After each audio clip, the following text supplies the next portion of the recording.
So ముఖ్యంగా first question నేను అడుగుతా, బీఆర్ఎస్ ఈసారి పోటీలో లేకపోవడానికి కారణం ఏంటంటారు? వాళ్ళు అంటే ఈ ఎలక్షన్స్ ఏమున్నా కానీ రూలింగ్ గవర్నమెంట్ ఉన్నది కానీ చాలా మంది టికెట్లు అడిగారు. మళ్ళీ అందులో రెబల్స్ నిలబడితే మాకు ఇబ్బంది అనుకున్నారో ఏందో, నిలబడ్డాలలో ఎవరికో ఒకరికి క్యాడర్ సపోర్ట్ చేస్తే అయిపోతుంది.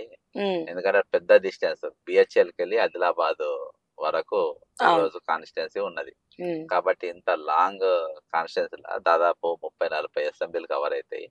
ఇందులో ఒకటేసారి రిజల్ట్ అటు ఇటు అయితే మళ్ళా ప్రాబ్లం ఎందుకని అనుకున్నారో ఏందో, అట్లా 2-3 రీజన్స్ పెట్టుకుంటారు. ఎక్కువ మంది అడగడం, మళ్ళా ఇంకోటి పెద్దదవ్వడం.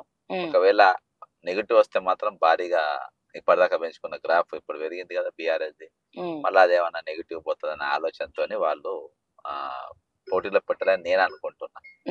కానీ చాలా మంది టాక్ ఏంటంటే బీఆర్ఎస్ బీజేపీతో ఇంటర్నల్ గా పొత్తు పెట్టుకుంది. సో బీఆర్ఎస్ కేసిన బీజేపీకి వేసిన ఓట్లు ఒకటి తెలంగాణలో, అందుకే టికెట్ ఇవ్వలేదని చెప్పి మహేష్ కుమార్ గౌడ్ గారు మరి మొన్న ప్రెస్ మీట్ పెట్టి మరి చెప్పడం జరిగింది. ఇందులో వాస్తవం ఎంత?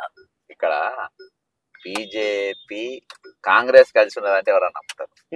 ఎందుకంటే బంతి సంజయ్ గారు ఇచ్చిన స్టేట్మెంట్ బట్టి మనం చూస్తే ఈ రోజు ఇదే అశోక్ నగర్ చౌరస్తాల ఆయన నిలబడి మన రేవంత్ రెడ్డి గారిని తీసేయనికి హైడ్రా తీసుకొని వచ్చిండ్రు, గ్రూప్ 1 వాళ్ళతో 29 జీవో మీద కొట్లాడిస్తుండ్రు అని చెప్పి ఆయన మాట్లాడడం.